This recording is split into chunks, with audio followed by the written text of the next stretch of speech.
Hi, my name is Loek Duys. I am a consultant at a small Dutch consultancy firm called Xperit. Welcome to my talk about running a real-world mission-critical system on Azure. If you dig a hole in the Netherlands, just at the coast, and you go down 2 kilometers, you will find a really huge hole. This hole used to contain natural gas. This gas was taken out by the Dutch gas company and consumed by companies and homes. So, during the course of time, the hole became empty. A clever energy company from the Middle East decided they would purchase that hole, and they are now using it as a parking garage for natural gas. So that means that in summer, when gas is cheap because the demand is low, they purchase gas on the market, and then in winter, when gas prices go up, they can sell it again for a higher price. And using the price difference, they make a profit. Also, they offer this feature as a service to customers. Of course, this system is about time-critical processing, and the amount of gas is so huge that we cannot afford any downtime at all. So whatever is pumped into the network needs to be consumed. There's very little buffering in there. So it means that whenever a customer requests to inject some gas into the bubble or take something out, it needs to happen, and it needs to happen at that time. So to give you an idea about the plant that is on top of this bubble, we're talking about a gas bubble so large that it can supply 6 million households for a year, or the entire country for about 2 months. It means that it has 8.4 billion cubic meters of gas in there. And if it powers up, it produces more energy than a nuclear plant. We came in and we were asked to replace an earlier system. The earlier system had a few issues with it. For example, they were doing monthly deployments. The deployments were done by a dedicated ops team, and it would be performed by taking a USB drive with the latest binaries, walking to the server and copying and pasting the new binaries onto the production environment. That meant that during deployment the system was offline. They were only notified by outages whenever a customer called. So there was no telemetry flowing from the application itself, and they had no way to detect outages. They were running on a single machine, which was a dedicated server, and the server needed to be patched manually. Any infrastructural changes would take, several days to be completed, from design to implementation to testing and finally to go into production. Any outages needed to be dealt with manually. There were frequent crashes in the system because the system assumed the availability of remote systems. For example, if it wanted to communicate with a remote system using an API, and the API was down for a second, the system could crash and any data that was being processed would be lost. So, me and the team, we sat together and we thought about where do we want to spend our weekends. Do we want to go there and copy-paste binaries in the middle of the night? Or do we want to use a little bit more clever idea? So we chose to remain in our hammock and petting the dog. So how we did that, I will explain to you in 5 steps. So let's start with the process. So we chose to do this project DevOps style. But what is DevOps? Well, according to Donovan Brown, DevOps is the union of people, process and products to enable continuous delivery of value to our end users. But what does that mean? Well, you need to be able to deal with micro outages because we are moving into the cloud. We're going from dedicated hardware to commodity hardware. And that means that that hardware is no longer maintained by you, but it's maintained by the cloud vendor. And that means that at some point in time you're gonna see it upgraded automatically, and it will be offline for just a fraction of a second. We decided we needed an organizational structure change as well. I'll zoom into that later. in order to deliver our own software in our own scheduled time, we needed to become an autonomous team. And to do this delivery with confidence, we needed to automate everything. And finally, instead of doing a big design up front, we chose to do an iterative approach, growing from a small functional product and adding features as we went. So, what does DevOps mean for a mission critical system? Well, if you look at a typical enterprise architecture, you would see that usually there were teams for every layer in the system. So you had user interface teams, you had business service teams, you had one team that took care of the ESB and another team that took care of SAP. Well, let's zoom in to this model and see how it doesn't function very well in a mission critical system. So the software systems are grouped by technology and the people were grouped by profession. And that means, in technical terms, that they chose for logical cohesion. In other words, you gather or group things because they are the same in nature. But whenever something needs to change in one of those groups, all of a sudden you need to have discussions with many other teams and make sure that that part that you want to change still fits with all the other parts. And so you have a direct dependency with all the teams. What if you would group not by logical cohesion, the same in nature, but by functional cohesion? In other words, you group by things that contribute to the single task. So again, if you look at the example, instead of grouping all the parts of the same type, you now group at the engine level. And that means whenever you want to make a change inside the engine, it's no big deal. You can just go ahead and change it and you don't need to communicate with any of the outside teams. Of course, you do have a couple of points interacting with the outside world. For example, the computer system. And in cars, computer systems are always communicating using a bus infrastructure. And we took that idea and we applied it to our software as well. So, this is what that looks like. We have one team that designed dispatching services and another team that was focusing on reporting. And as you can see in the image, if you group that system as a whole together within one team, that team all of a sudden becomes able to deploy that new software in their own schedule and make changes internally in their own schedule. And only whenever they integrate with other parties, they need to talk to them. And, well, usually you want to have some interaction at the user interface level, so everything looks and feels the same. Whenever they communicate with the outside world, they prefer to use a service bus instead of a direct API call.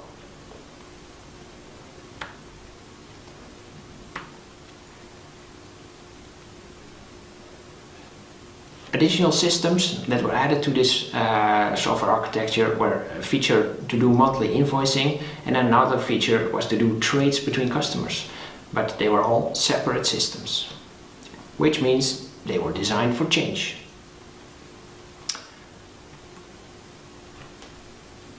Well, what does it mean to be a DevOps team? Well, you need to be very prepared for a couple of, well, very important things. And during this talk, I will introduce you to most of these things.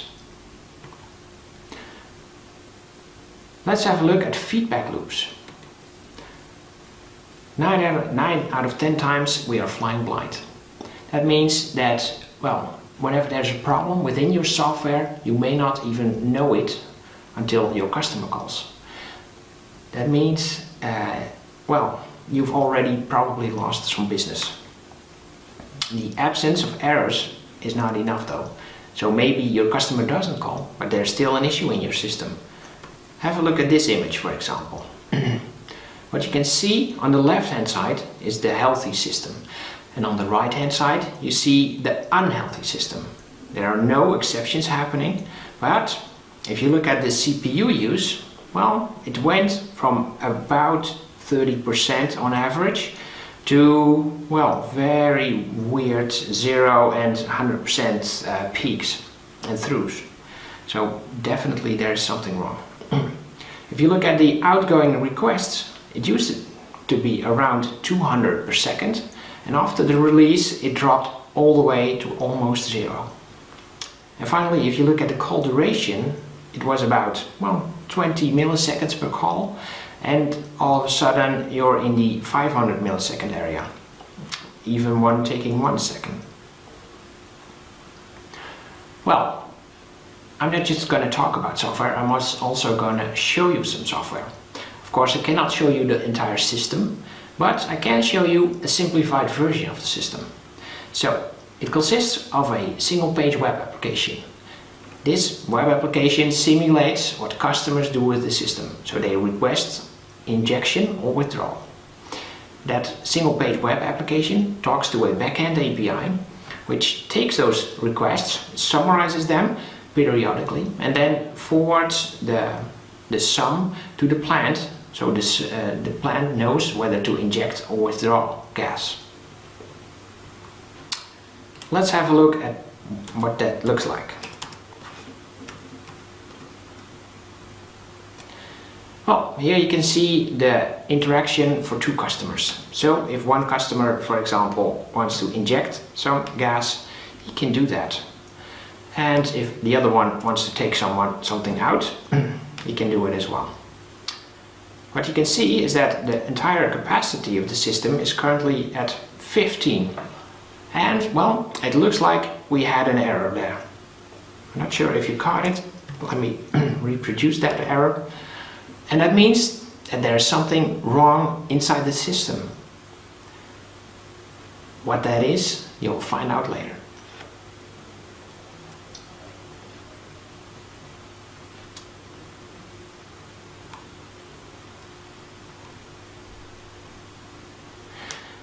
Right.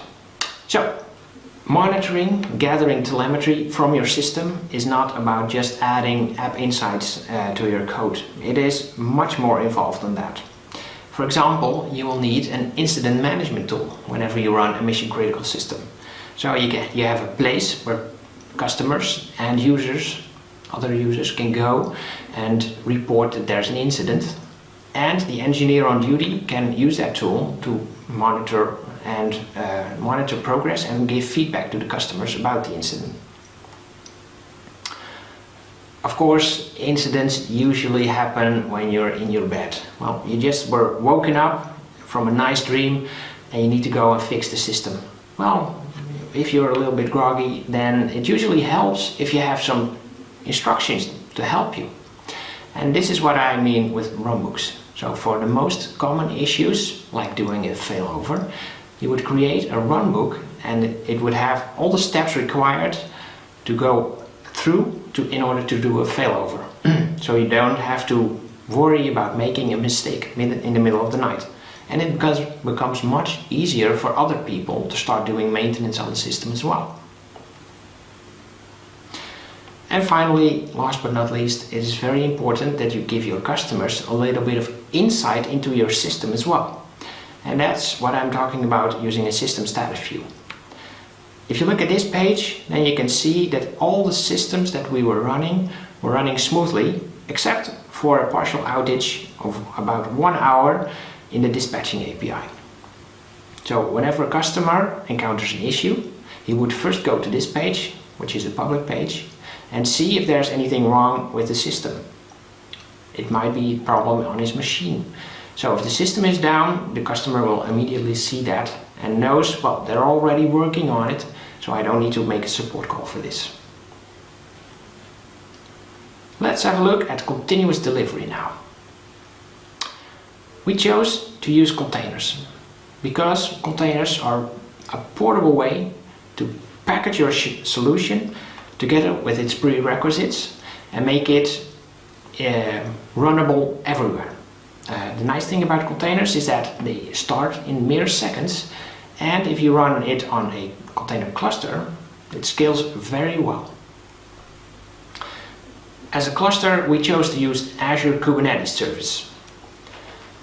It allowed us to scale the cluster up and down based on variable demand. So whenever it's busy, we just add a couple of machines to the container cluster, and if it's more quiet, then we take a couple of machines away.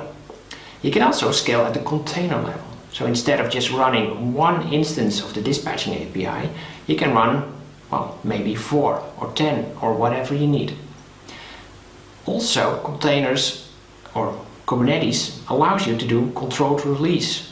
That means that if you want to do an upgrade, the new version is installed, and only if it's completely healthy and you're happy with it, you can make a switch in the network and start using that new version. If the new version turns out to be not that great, you can either roll back your release, or you can even do a follow-up release using a new version. Also, Kubernetes allows you to do automatic healing. So whenever a pod becomes unhealthy because of a crash or maybe out of memory exception, the cluster will restart that container for you. It does increase operational complexity. Maintaining this cluster, it takes some effort because you're responsible to monitor that cluster for upgrades. You need to do upgrades on the Kubernetes fabric itself, but you also need to do upgrades on the machine that runs that Kubernetes cluster. Right. So, how do we deploy these containers to the cluster? Well, of course, it all starts with source code. Whenever a developer commits the source code and pushes it to the main repo, a CI build will go off. That CI build will create a container image and a Helm package. And Helm is just a way to make a nice deployment package for Kubernetes. You can see that we are also using tags, which we use as an indicator for the version. We next push that Helm image, Helm package and the Docker image to an Azure container registry. And that means that from that point on it can be downloaded by the production, failover and test cluster. So of course we start with the test environment. If everything turns out well, we move to production after, of course, first doing a failover, so that becomes less of a worrisome deployment. And if we're happy with the production environment, we flip back the production environment as the primary environment and deploy to the failover environment. It is important to know that we deploy the same image to all the different environments. So the tag version 1 goes first to test, and then to production, and then to the failover environment. Of course, you need to monitor this whole process. So you need to monitor that all the deployments are going well. You need to make sure that no single developer can deploy your stuff to production, because, well, you want to have 4 eyes on every production release in a mission-critical system. And, well, if you're happy with the software, then it becomes time to start the cycle over again and commit new code to the source code repo.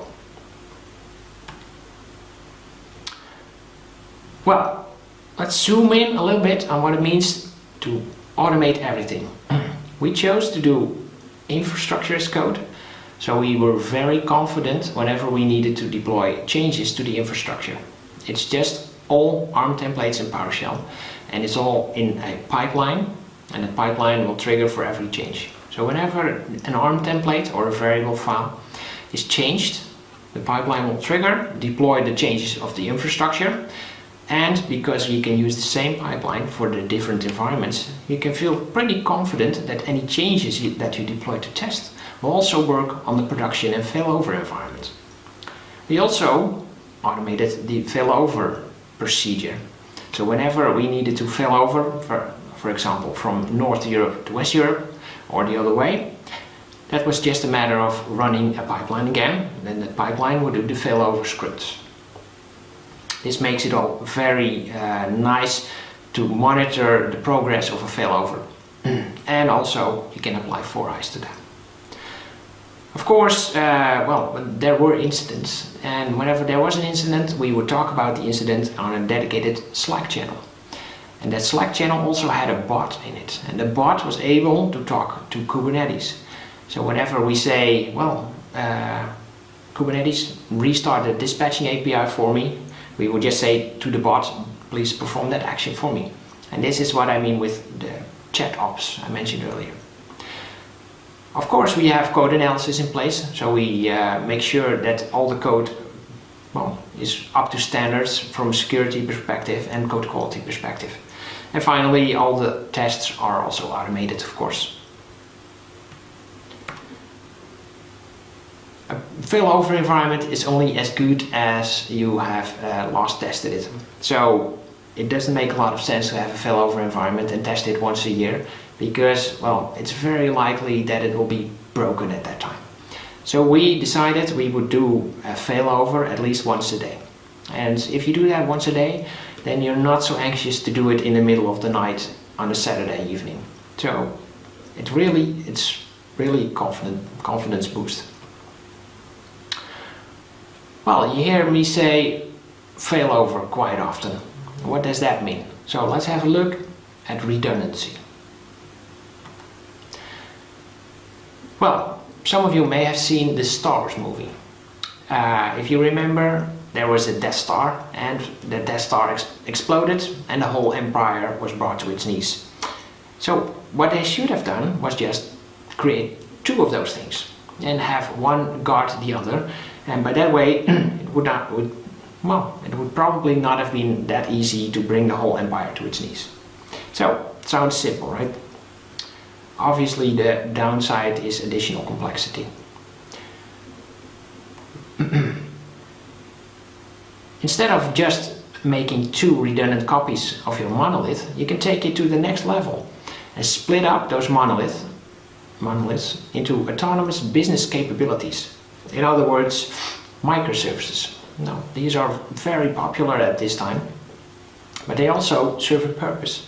So instead of grouping all the functionality into one big process, why not just take the processes that clearly belong together and that can run in an autonomous way, and take those processes out of the monolith and start running them separately. So instead of having one single point of failure, you will now have, well, a flight of processes, and if one process crashes, it doesn't mean that the other processes will crash automatically as well. So it gives you a little bit of added resilience in your system. Well, if I talk about a smaller version of the original, you may think I'm talking about assigning fewer resources to a failover environment. Well, this is not the case. I'm talking about a smaller version from a functional perspective. So in our system, the processing of customer requests was the mission critical part. Generating invoices or reports was not so important, so if that was broken for a day or two, it was, well, not such a big deal. Customer processing needed to happen, and it needed to happen as soon as possible. So we took that part out of the system and we decided to take that and make the smaller version of the original from that and run that in a failover environment. To determine which part of your system is the mission critical part, well, just talk to your customers and see where most revenue is generated. Finally, let's talk about a few design patterns that you can apply in your software to make it more resilient and, well, more mission critical ready. It's all about cutting dependencies. How do you do that? Well, one of my favorite patterns is the retry pattern. And, well, you may remember from the movie Groundhog Day, he relived the same day every time. It's kind of similar in the retry pattern. So what you do is you distinguish transient errors, errors that go away after some time, for example a deadlock, from permanent errors, a missing record which will never appear. If you look at a deadlock, retrying makes a lot of sense. If the deadlock happens earlier, then the next transaction has a, well, pretty good chance that it will succeed. If the record is missing, the next attempt, well, would still fail because the record will never be there. So if you distinguish transient errors from permanent errors and just retry and retry and retry a little bit more whenever a transient error occurs, then instead of logging an error and waking up the engineer on duty, you just try again for a couple of times, and a lot of times in the cloud you will see that after a few retries, the transaction does succeed. The retry pattern is often combined with the circuit breaker pattern. Well, the circuit breaker is really similar to the one in your home from a perspective of flipping it off. So instead of forcing every database user to find out on its own that the database is broken, why not have a single point of truth that holds that information? So if one connection fails because the database is broken, after 90 seconds you will know. And what if you would flip the circuit breaker at that time, and everyone who wants to access the database has to go through that circuit breaker? Well, it cannot happen anymore because it's open. And at that point you can provide immediate and fast feedback to the consumer. So if you have a website that eventually calls an API and the API calls a database, the database is down, the API can return immediately instead of waiting 90 seconds. And you can immediately report back to the end user that there's an issue. It prevents the clogging and surges. Sorry, you need to prevent surges after recovery. So whenever you flip the switch back on, well, here the analogy with your house ends, because usually whenever you flip a circuit breaker back on, it's not a binary operation. No, it's a dynamic operation. So instead of allowing everyone through, you allow a certain percentage of calls through. And by that means you do not immediately overflow the database after a periodic outage. So in order to have the database process that backlog of pending calls, you allow a few and you deny the rest. And then gradually you increase the percentage of allowed calls until you're all the way back to 100%. Another nice pattern is the Outbox pattern. In our system, we had a strong dependency on the SQL database. We decided, if SQL database is offline, then, we cannot do anything, so there's no degraded performance capabilities or whatever, so we're offline. There's no way to deal with that. But whenever we want to talk to, for example, Azure Service Bus or blob storage, then we can say, instead of writing directly to Service Bus or to blob storage, what if we put it in a SQL Server table as a buffer and then process that buffer in the background? This will also help deal with surges in demand. So whenever a great deal of requests come in at the same time, you can just queue those and then in your own time push them to blob storage or Service Bus. And this is what the Outbox pattern does. So you buffer outgoing data, you upload it in the background, and of course you need to monitor the buffer size, because if the buffer doesn't get flushed, there's an issue in the processing and you need to know about that so you can decide whether this is a good cause to call somebody from its bed, or maybe you can say, I'll deal with it in the morning. So let's talk about the leader election pattern. So you already heard me say that we're running multiple instances of the dispatching API. What if inside that dispatching API there was a process that needed to deal with incoming messages one by one in a guaranteed order? That means that you cannot have multiple instances of the same process competing for messages, because they would be processed all over.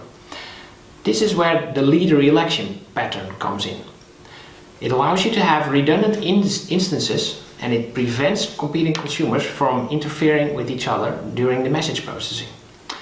So the way this works is by continuously racing to acquire a lock. This lock, for example, could be in SQL Server and it's just a record.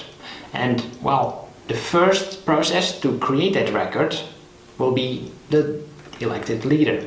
And it will try to hold on to that lock as long as possible by continuously refreshing it. If there's an issue in that process, the lock would be lost because it wasn't refreshed.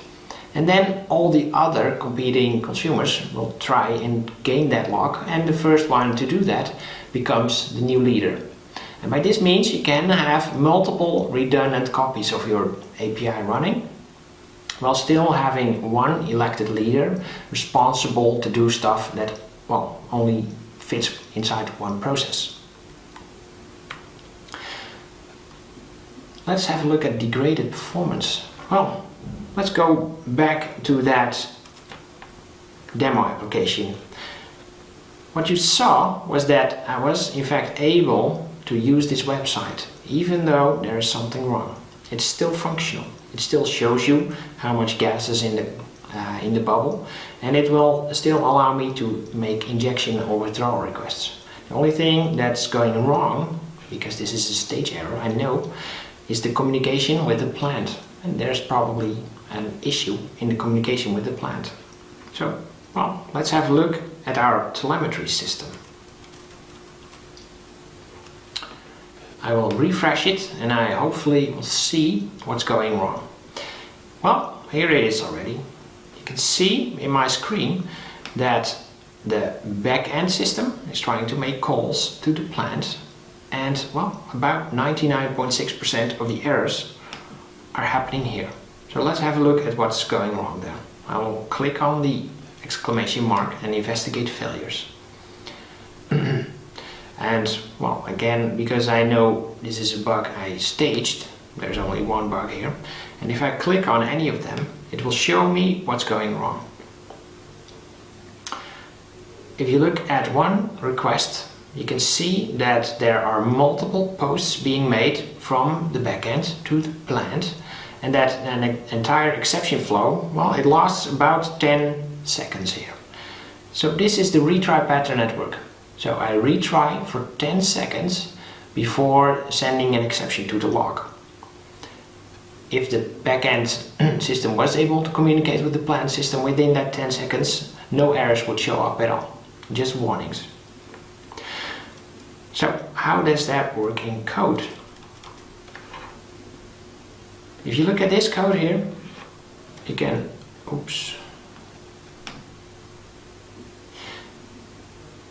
you can see what's happening.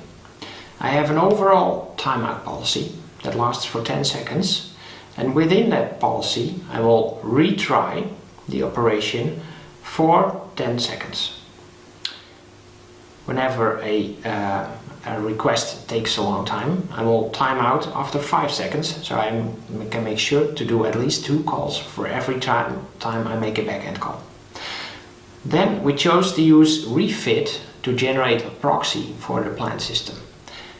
And I can create that proxy using the combined retry policy. Right now, in my system, whenever I use this iPlant client interface, for example, I do that here, I inject it into this controller, so the controller can start communicating with the backend. Here it is, the plant client. And whenever it communicates with the backend, it does process pending transactions. And if you look at the implementation of that, it will submit a call to the plant system. Nowhere in this code you can see anything with try and catch and while and all that sort of nasty stuff. That's all in my retry policy. So the only thing I need to do to invoke that retry behavior is simply call the plant client and the submit flow instruction method on it. And the retry policy will take care of everything.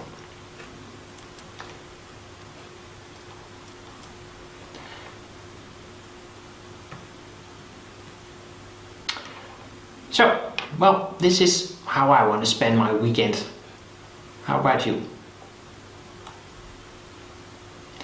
To wrap up, whenever you do a mission critical system that you need to maintain and you're part of the engineers on duty, make sure you do it DevOps style, so you can both build it and run it. Whenever you need to deploy to production, you get to call the shots. Whenever you make infrastructural changes, you get to call the shots. For a mission critical system, well, for most very valuable production systems, it makes a lot of sense to introduce redundancy. So make sure your system supports running multiple copies, so you can tolerate failure in one of the copies. Instead of crashing with a failure, expect failure.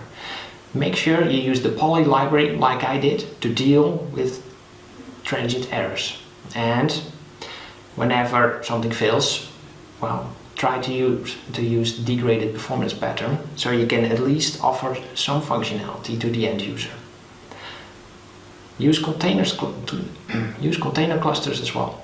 So this makes it very simple to package your software together with prerequisites, for example, your web API code together with the .NET framework and ASP.NET Core, together with the operating system binaries, and you package that into a container image and you can run it everywhere. So that means the statement becomes true, it works on my machine. That means it will also work on production. If you run these containers on a cluster, the container cluster will make sure that your containers keep on running. Whenever there's an issue, they will be automatically restarted, and it allows you to deal with variable demand in scaling terms. Of course, to get really confident in delivering your software into production, you should automate everything. So infrastructure deployments, software deployments, well, you can even go as far as a scripted failover. Make sure that there are no single points of failure in your system, so you can always compensate for errors. A couple of very useful design patterns I mentioned were the circuit breaker to give your feedback to your customers in a very quick manner, the retry pattern to deal with transient outages, and the outbox pattern, well, to buffer things locally before you send them away into the cloud. Well, that was my talk. There's now some time left for questions. If you have any, please let them know in the chat. And if you don't, thank you very much for watching, and I hope you learned something. And well, maybe you want to follow me on Twitter and get in touch that way.